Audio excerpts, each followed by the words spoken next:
Hello, my name is Michael Randolph, and I'm with the Center for Nonprofits and Community Development.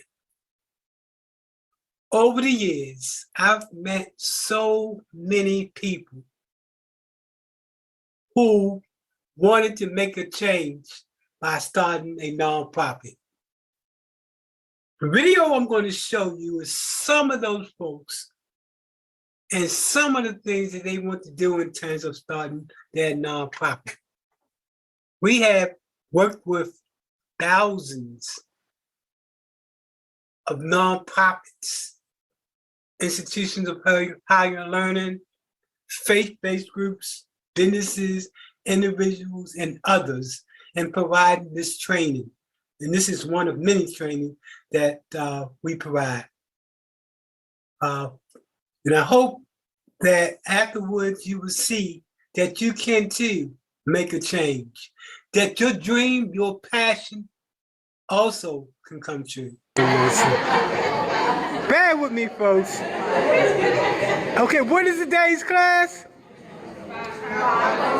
501c3, that's the first part, and the second part is how to get the money, how to write a grant. So please raise your hand. People from YouTube want to see you. I want to appreciate it. We're going to have a good day today, folks, and on how to start a nonprofit. Now we're about to go into the second part of the class, which is how to get the money to get the grant. So, how did you feel about the first part of class? Do you think it was beneficial to you? Yes. Okay, excellent. All right. I cannot overemphasize how important each of you are as change makers, going out there to make a difference in the world. See, as nonprofits, that's what you do. You fill a gap and make sure people have a fair shake in life. They on a better you level the playing field for them to get what they need. So give yourself another hand of applause. And not only that, look, this is on a Friday when everybody like going someplace other than someplace else, okay? Now, today's date is... Okay, so what class is this today, folks? How to establish a 501c3. And what's the best type of nonprofit? 501c3. And all of you are here for this what's the first part of the class? Nonprofit, how to start a nonprofit. All right, give a call out as to what type of nonprofit you want to start. Affordable housing. Affordable housing. Homelessness. Arts. One guy want to do bumblebees, but you know, that's okay too, right? But the bottom line is that all of you are here today because you want to make a difference. And the days like June the 24th is to actually reach at least 300 nonprofits this year to work with them and getting started. But the bottom line is that, you know, nonprofits start anywhere from a mother that I met. Her son was killed in the street. She wanted to find a way to fight back. A mother that had a mental ill child was being mistreated. She wanted to fight back. So that's what nonprofits do. They get up and they fight the fight. So give a shout out to everybody on Facebook, folks. What's up? All right. Okay, how's everybody today? Excellent. And what classes are y'all taking today? How to start a nonprofit and how to fund it. The guy back there said money.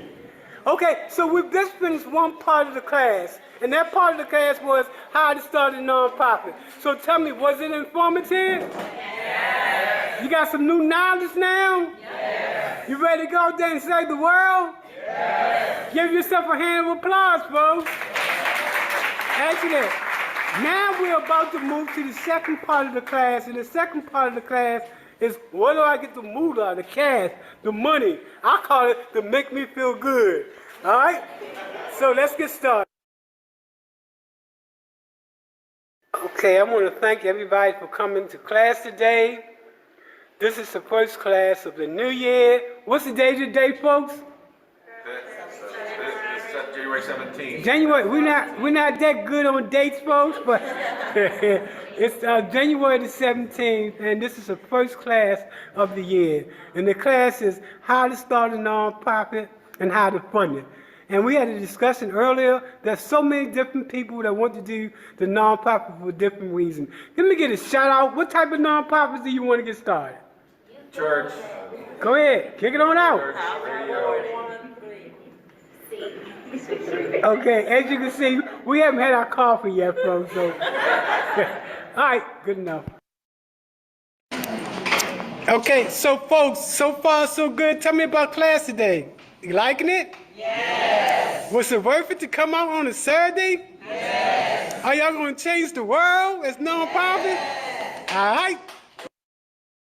Today is June the 2nd. We're over here at the Children's Board. What's today's class, folks? How to start a 501c3.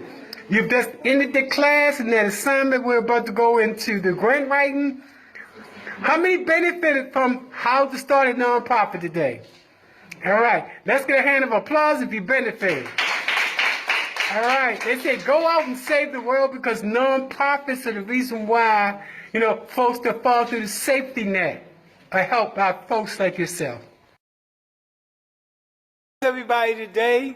Yeah. Excellent. And what type of class is this, folks? 501c3. So give me a shout out on some of the things you want to do, Miss. You right here. We talked about that. What type of nonprofit did you want to get started? Human trafficking. Okay, good. And man, what type of nonprofit do you want to get started? Animal rescue.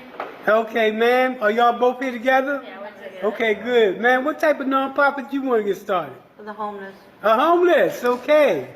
Sir? Yeah, drug recovery and addiction recovery. Good, folks. Listen up. These people need money. Yeah. Okay, anybody else? What type of nonprofit you want to get started? Women's shelter. Women's shelter. Not enough. Need more. And you, what type of nonprofit y'all want to get started? Shelter for victims of domestic violence. Okay. We got a lot of good things. These people are ready to save the world, y'all. Ma'am? Recidivism prevention. Okay, re-entry program. Good. Excellent. A lot of money coming down the pipeline. Sir? Actually, I got Opulent Springs. We actually build wealth from the inside through health. So, Hello? yeah, teaching and guiding children and seniors, transportation providing, education on health. Okay. Excellent. I want to thank everybody again for coming to class today. But we did get some more people to come in.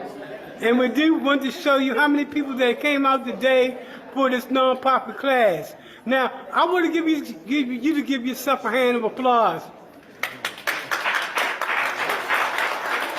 And the reason why I'm asking you to do that is because the first part of the class that we just completed is on how to start a nonprofit. If we want to change the world, folks, it's going to be people like you that come out to talk about how you plan to change the world. So that's why I wanted you to give yourself a hand of applause, because all the problems in our society is not going to be solved unless we step up to the plate and make changes. That's how change come about. Okay, so give yourself another hand of applause.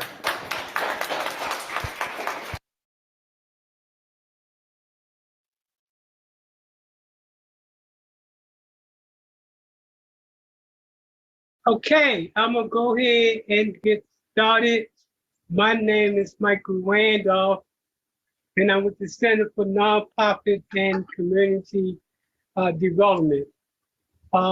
What we do is provide technical assistance to other nonprofits. We work with them to build them to capacity. Currently, we're in all time zones with the exception of Mountain Time Zone.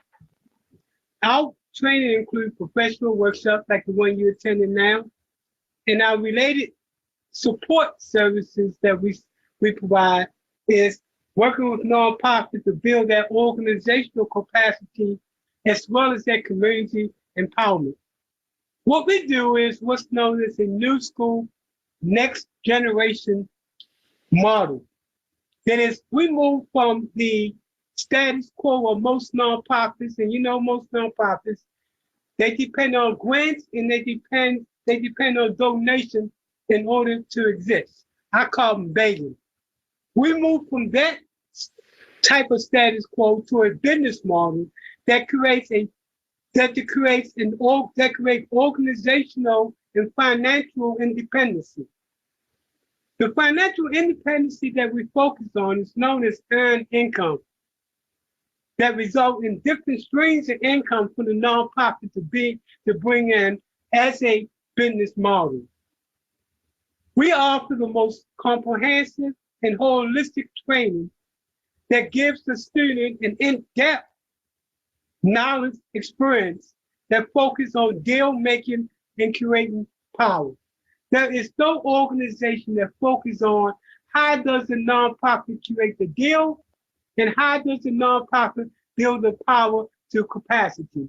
Now, in today's class, we have a total of 40 people that's going to attend. We have 15 that's in here now. So between now and the end of class, we're expecting about a total of 40. They're going to be coming from at least 15 different states. So that being said, I'm going to go here and we're going to get started on today's class. Again, good. Everybody, where you from? Give a shout out. Hi. River, Georgia. Okay, one at a time, please. Go ahead. Tampa, Florida.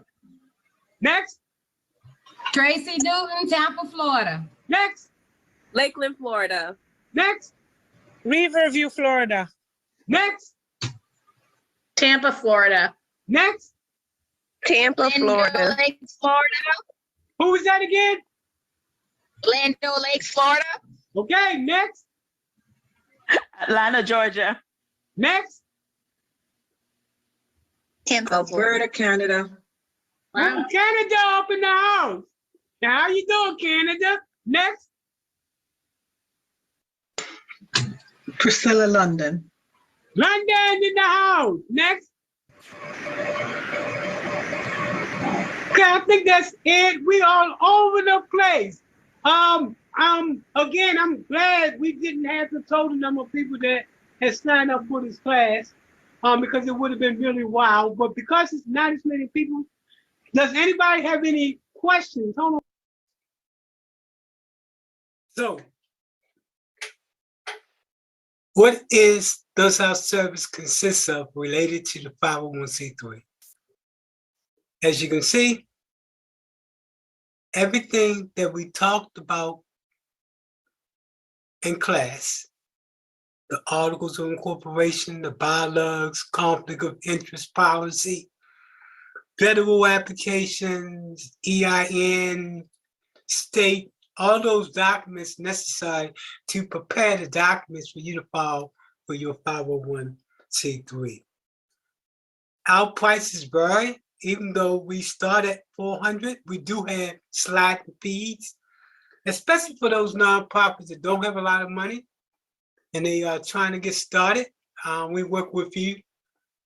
So let the $400 scare you, because we think everybody should have an opportunity to fulfill that burning desire to make a change in something, because it's something that has affected your life.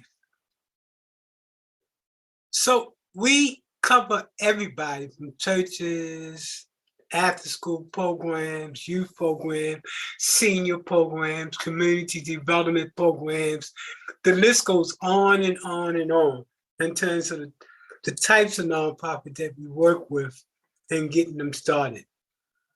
Keep in mind that we not only provide this service related to the 501c3 exempt services related to your nonprofit, but we also include all of these here, from grant writing, business proposal, program and project development, community organizing, community mapping, community strategic and tactical planning, preparation for 501c3, organizational development, nonprofit development. social entrepreneur, earn income, and government procurement. Now this is, we have added to these services. So look us up and email us at Center for Nonprofit and Community Development. And we're looking forward to working with those individuals who want to do the next step, either start your nonprofit or to build your nonprofit to capacity.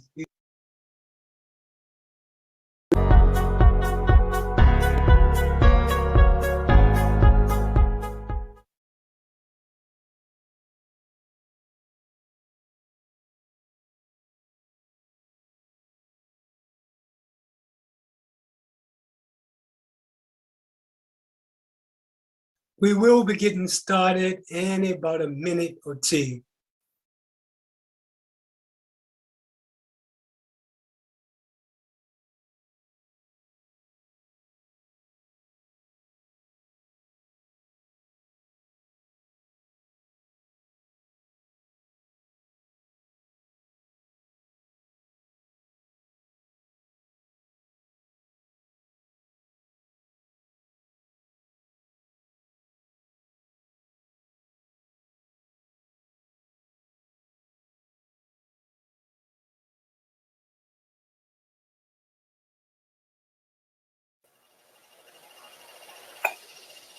Okay, let's get started.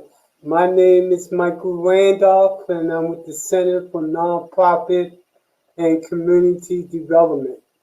Tonight's presentation is going to be on how to start a nonprofit and how to fund it. I think this workshop is going to provide a lot of information to nonprofits that are just getting started or existing nonprofits that are looking for ways to build that capacity to serve their clientele. So it's 6:31. I want to get started because we did say we would get started at 6:30. So let's get started.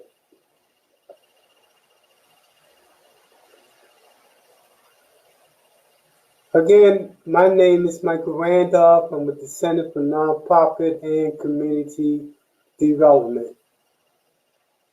And what we do is to provide assistance to nonprofits to build their capacity.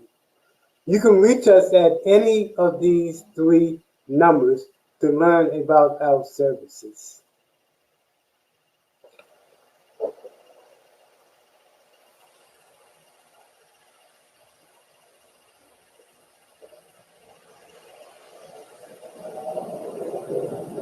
Okay, let's continue.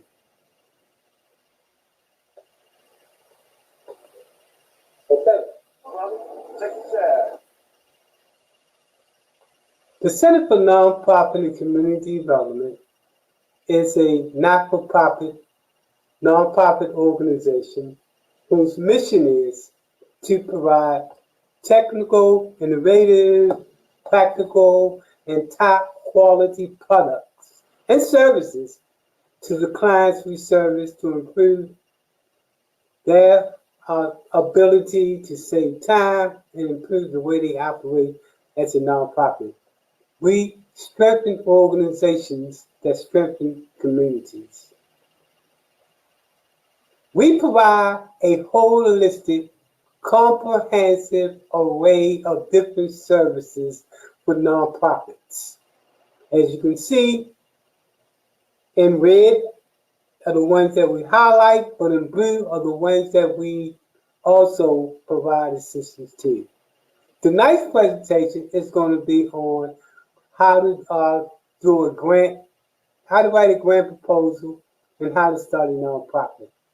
We also have workshops on how to do professional business proposal, how to do program and project development and evaluation, government procurement. Every year, the federal government gives away trillions of dollars.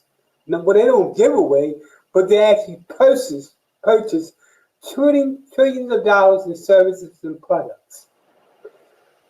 We do organizational development, sustainability, as well as capacity building. And we also do 501c3 preparation for startup nonprofits. Keep in mind, we provide all of these different services. Again, we are a one-stop center. So this is a little bit of information about me. I've been doing nonprofit work for over 35 years. I started early in the 1980s. I started from what was a community organizer. From there, I advanced to a community strategic planner and developer, to designing comprehensive solutions to urban distress in neighborhoods throughout the United States. So, started the organization in 2011. Been doing the work of nonprofit way before then. We specialize in developing neighborhood planning and economic development initiatives in poverty-stricken communities. Our approach to sustainability is framed around a social entrepreneur model. We actually focus on creating not only national models, but also best practices. We have provided technical assistance, although this number is 1,800. To date, we provide technical assistance to over 2,400 nonprofit, government agencies, faith-based groups, businesses, and individuals. Of that particular number, at least 650 benefited from one of our other professional workshops. We've worked with over 200 new nonprofits to get started in terms of providing the paperwork for them to get that status as a 501c3 organization. Currently, we have clients in 10 states. We have 9 here, but we actually have clients in 10 states. We just recently added on Detroit. In Florida, we've worked with clients in over 8 different areas, from Pasco County to Polk County, and in over 15 different cities and counties in the state of Florida. We've assisted in preparing over 75 million in terms of grants from the different organizations that I've worked with over the last 30 years. One particular organization might have been going for a $1,000 grant. Another organization might have been a collective effort in which we were jointly going for 20 million, etc. But the totality is $75 million. If you go to LinkedIn, you'll see that I have over 1,000 recommendations from people that have done some type of work with me. And I challenge you to go and follow me on LinkedIn as well as YouTube. If you want to follow me on YouTube, certainly I'll give you that address at the end of the presentation. We provided over 60 business plans. Okay, that number should be over 100 now business plans. And this is some more information that I'm going to email this presentation to those of you that took part in this night's presentation. Let's move forward. This also talks about some of my accomplishments. I'll let you look at that for a minute before we move forward with the class itself. Again, the class tonight is how to start a nonprofit and how to fund it. So let's start off with the first part of the class, and that's going to be how to start a 501c3. Your learning objectives for the night are the following. What is a nonprofit? What are bylaws? What's the purpose statement? What are articles of incorporation? Conflict of interest policy, solicitation requirement, 1023 application, state exemption, identification number. Well, a nonprofit is a organization that serves a charitable purpose, as well as other like education and scientific. But most nonprofits start because they want to serve a charitable purpose. There are over 29 different types of nonprofits. The best type of nonprofit that I think is a 501c3, because in a 501c3, it's tax deductible. The thing you start with when you start your nonprofit is, what is the purpose, the why? Why are we starting a nonprofit? For example, you might be a person that had a mother that died from cancer, and you want to start a nonprofit to make sure that no other mother will die from cancer. The first set of documents that you want to put together, and again, this is for this is not legal. This is for informational purpose only. The first set of documents you want to put together is what's known as bylaws. And basically, bylaws, pretty much, as you can say, is self-explanatory. It basically governs the rules to your organization.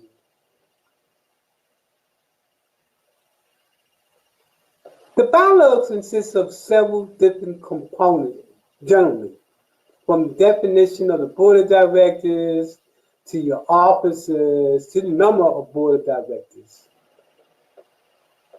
The first document that you file with the state is known as the Articles of Incorporation. This is where you say to the state, I want to incorporate, and for the state to recognize me as a nonprofit. It's called Articles of Incorporation. Looking at the article of incorporation, there are several components, from your name to the duration to the purpose that you serve. Distribution, governance, all of these are different components that make up the articles of incorporation.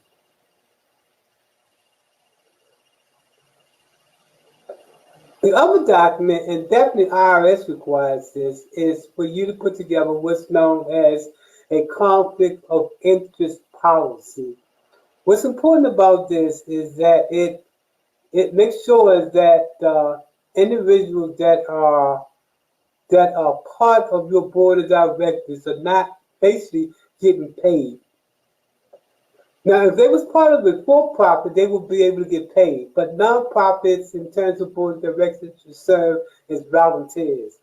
The only board member that can get paid is the CEO. And that's because the CEO is responsible for the day-to-day operation of the corporation. Your EIN number is the number that you get for your corporation that you'll use once you get started for your business. The 501c3 or the Form 1023 is the form you use in order to actually file for your articles of, your tax exempt status once you get approval from the state. The way the process works is that you must first be approved by the state. That's where you file your articles. And once they're approved, then you file with IRS to ask for to get status to be tax exempt. Only IRS can give you that status to be tax exempt as a nonprofit. Once you get that status in the state of Florida, you can come back, and most states have this similar type of exemption on the state level where you don't pay sales taxes. And Florida is the DR5. However, in most states, some states doesn't allow you to waive in paying sales taxes, but most states do allow you to. But some states, very few do not. Check with your state to make sure. In every state, there is what's known as a form to solicit either donations or money or like grants or whatever, you have to file this with the state. And the state of Florida is with the Florida Department of Agricultural and Consumer Services. Every state requires that you file this because this, in fact, gives you an exemption. I'm sorry, this gives you a license. This is what, in every state, you have to be licensed to actually operate as a nonprofit. Notice that this is not the Articles of Incorporation. That was different. This is what we call the right to solicit in any state, and you must file this, in addition to the other documents that we talked about earlier. Let's talk about the tools to actually getting a nonprofit started, organizational development. As a nonprofit, you start as a nonprofit. There are different phases to a nonprofit. The first phase to a nonprofit is actually getting legal. That is, getting the legal documents necessary to operate. The second part in phase of a nonprofit is to put together the rules, the policies, the procedures, the staffing that you're going to need. And the final stage of the nonprofit is to be operational, to actually start to put in, getting money for the organization. This way that goes to the why, the who, the what, and the how much. Every organization should have what we call infrastructure, policies and procedures, staffing, funding, etc. Every organization, or at least most business organizations, Fortune 500, they put this analysts together called SWOT analysts. And I think that nonprofits, in order to increase your chances of getting that grant, you should also put this in your grant when you're going for a grant proposal. You want to talk about your strengths, your weaknesses, your opportunities, and your threats that you see in the future. One of the things that you want to use in order to talk about your program and be able to put in a what we call a graphic illustration is what we call a logic model. A logic model begins to talk about the inputs and outputs and intervention that you plan to bring about. And this is called a logic model. The other thing is called a theory of change. A theory of change addresses the question as to the process. How do you plan to bring about the change that you plan to bring about? And the logic model breaks down how does the program look and how do you know when success is achieved. Here's another example of a logic model. Again, the logic model has the resources, your activities, your outputs, your short-term, and your impact. These are the four elements of a logic model. A theory of change, again, talks about the process of how you plan to do what you do. That goes to the first you identify what the problem is, the intervention that you plan to bring about, and then you talk about the outcome and benefit. And then the next component is breaking down the 5-year strategic plan. I forgot where I got this from right here, but as you can see, this is a good illustration of how to break down the 5-year plan. The first thing you talk about is the values, the mission, the strategy, the tactics, etc. Your short-term, your mid-term, and your long-term objectives. The 5-year strategic plan consists of the following: your goals, your strategies, your objectives, your tactics, your operations and methods, and the budget. There are several ways that you can bring in money into your organization. Of course, most organizations believe that the only way you can bring money is by way of grant. In fact, grants should be on the front end, should be sought after. But after you begin to start to bring in grants, then you should move to what we call an earned income model, where you bring in revenue from different sources, anywhere from fee for service to development fees. For example, if you're a community development corporation and you're doing housing, you can get those development fees for doing those affordable housing, consultant fees. You can own and operate your own business also as a nonprofit, as long as that business that you want to operate is consistent with your purpose. So definitely you want to double check with IRS to make sure you're consistent with that, but you can. I see businesses all the time starting their own businesses. As a matter of fact, if you look at Girl Scouts, they have a business, they sell cookies. If you look at these thrift shops that are controlled by or the thrift shops that are controlled by Goodwill, that's money they make. That's a business. So nonprofits can actually be bringing money in different ways, including owning and operating your own business, as long as it's consistent with your purpose. The other things you want to have together as a nonprofit is to make sure you got a business plan, operational plan, financial management, funding, safety and risk management, marketing and planning, and you make sure that you have partnerships and collaboratives. Okay, we're going to start to talk about the grant now.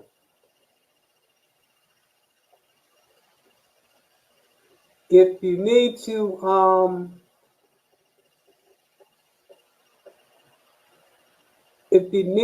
reach us, feel free to do so at the Center for Nonprofit and Community at gmail.com. That's the Center for Nonprofit and Community at gmail.com to learn about the different things that we do and a different array of programs that we do. Also, join us on our website. The website is michaelrandolph.us. Very simple, very simple. Okay, so let's continue on. Now we're going to focus on the grant.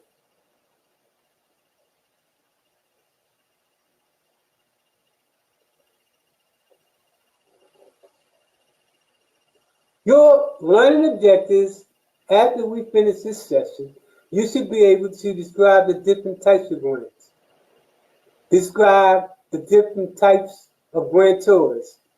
You should be able to identify the resource tools necessary to get the money. You should be able to write, you should understand the proposal process, and you should be able to do concept papers, the concept paper. What makes us different is that we teach nonprofits how to write grants from the perspective of telling the story. How do you tell the story? And you tell the story through impact. We teach both how to tell the impact and how to tell the story. There are a number of different types of grants. You have your unrestricted grant, which is for general purposes. You have what's known as your program and project grants. This is when you want to do a program or a project. You have your seed money. This is when you want to bring about a new pilot, a demonstration project. This is normally when you got something new, haven't been tried before, and you want to try to get people to fund it. Capital grants. This is when you want to do land acquisition to construction, renovation of physical facilities, endowment, and challenge grants, as well as in-kind support. Different types of grantors. And grantors are the people that give the money. You have the individuals, Normally, this is your advantages and your disadvantages. You have your family and community foundation. And notice your advantages and your disadvantages. Your corporations, advantages and disadvantages. Federated funds, advantages and disadvantages. And finally, government funds, advantages and disadvantages. This don't go for the grant. Look at the advantages and the disadvantages and go on for that grant. There are different types of tools that you can use to search for grants. You have the Foundation Center. I think this is probably one of the best. And then you also have grants.gov. That's when you're going for federal grants. You also have GrantStation. I also have GrantStation. You can get that in order to go and to find out where the grants are. There are over 10,000 foundations that give grants out every year from around the world. And you can find those funders on Foundation Center or GrantStation. I like the Foundation Center because it's more in depth and the different tools that you can do to drill down to find out more information about the funder. In terms of increasing your opportunities for getting that grant, we call it competitive edge. You should do a couple things. First, read the grant. Make sure you read the forms and the guidelines. Second, see if you can contact someone that received that grant in the past, and the grantee, the grantee. The other thing, try to contact a past person that reviewed that grant or was part of the award team that awarded the grant, and then contact the program officer. You can get all this information from the Foundation Center. So here's an example. You go for a grant with the Bank of America. You go to the Foundation Center, you find out who was it that received the grant from Bank of America in 2021. And then you find out, okay, let me contact the person, let me contact the program officer and all that information. Now, the full proposal consists of different parts: the cover letter, the summary, the narrative, operational capacity, the budget, and the appendix.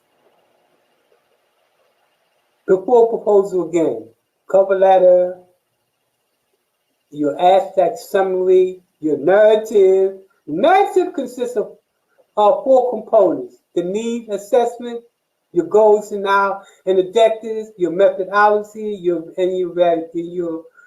evaluation. And then, of course, you have your organizational capacity, your budget, and then your appendix. The first part of the grant, the first sheet on the grant is called the cover letter.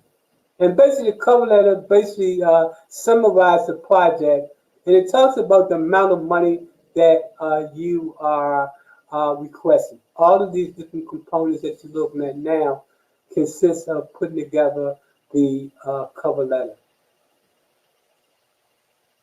Now, the first document on the grant is called the first part of the grant. The cover letter is just the cover letter, but the first part of the grant is called the summary. The summary gives a brief explanation of the project and the program and deals with the problems and includes experience and or plan of results. So all of this consists of the summary. It's a brief explanation of the project. Your narrative should consist of the need statement, your goals, your objectives, your methods, your evaluation. Let's look at the need statement from a different perspective. The need statement specifies the conditions in which you plan to change. And it consists of all of these different components. It also includes both quantitative and qualitative research. That's how you make an argument and related to the particular problem that you want to solve. You want to do your research and do your homework to show that you did your research to show that it is a problem. You also want to show that there is a solution to the problem.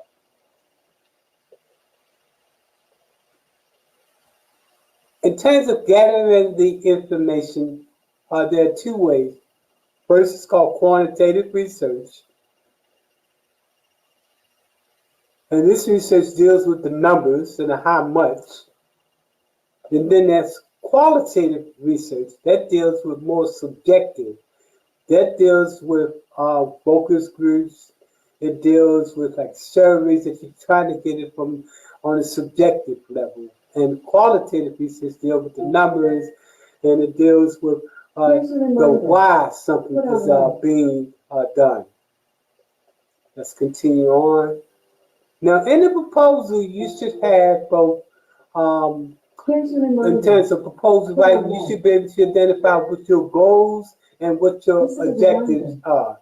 A goal is a broad statement of what you want to accomplish. A goal is really about the final impact or outcome that you wish to bring about. On the other hand, objectives specify the outcome of the project. It's the end product. They are more tangible, and they should be specific, immediate, measurable, practical, logical, and you should be able to evaluate it. There are different types of objectives: the behavioral, performance, process, product, and product. We talked about this earlier about the logic model, so I'm going to bypass that. Let's get to the method section in the proposal. The method section is actually what we call the work plan. The method section describes your project activities in detail, including in detail, indicating how your objectives will be accomplished. Some of the things should include the following elements that you're looking at right now about your personnel needs, staffing needs. All of these things should be part of your method section. Evaluation. The next stage of the proposal is being able to show what success look like, and you can do this in a couple of different ways, different types of different proposals. Different types of evaluation tools. First, you have your goal base, your process base, and then you have what's known as your outcome-based evaluation. Conclusion. The conclusion is when in your proposal, when you are really, and it should be only 1 or 2 paragraphs in length. And this is where it's a good place to call attention to the future after the grant is completed. This is also the part where you can get emotional. Normally, no part of the grant should you get emotional. But let's say, for example, you're a mother that lost a child because of senseless killing. This way, you can, in the last paragraph, tell the funder that I do this because I lost a child and I want no other child to be lost. Your organizational capacity deals with your why, your who, your what, your how much. Your how much. We talked about this earlier. A SWOT analogy, your strengths, your weaknesses, your threats, and your opportunities. We talked about this.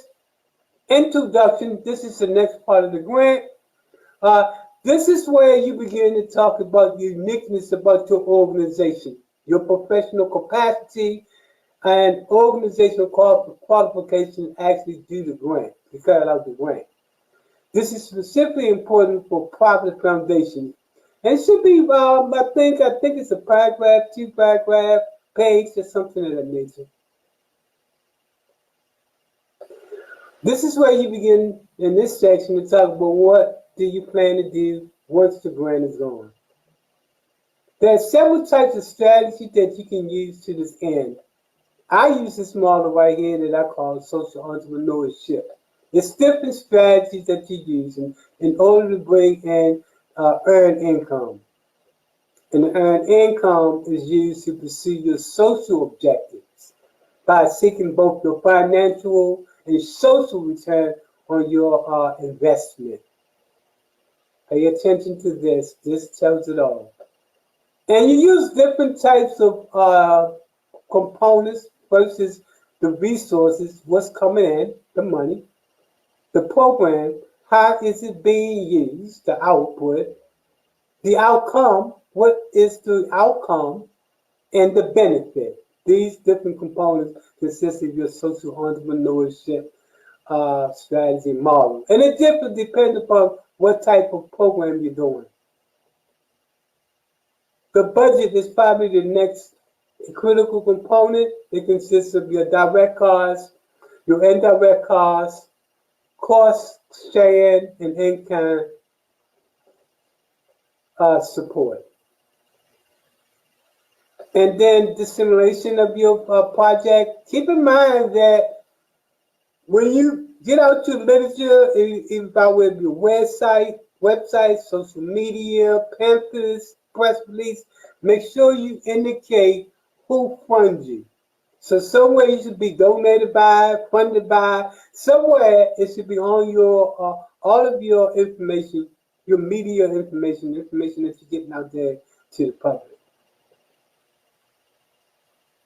And then appendix. And your appendix should consist of lists of your board members, their annual reports, past success stories, letters of support.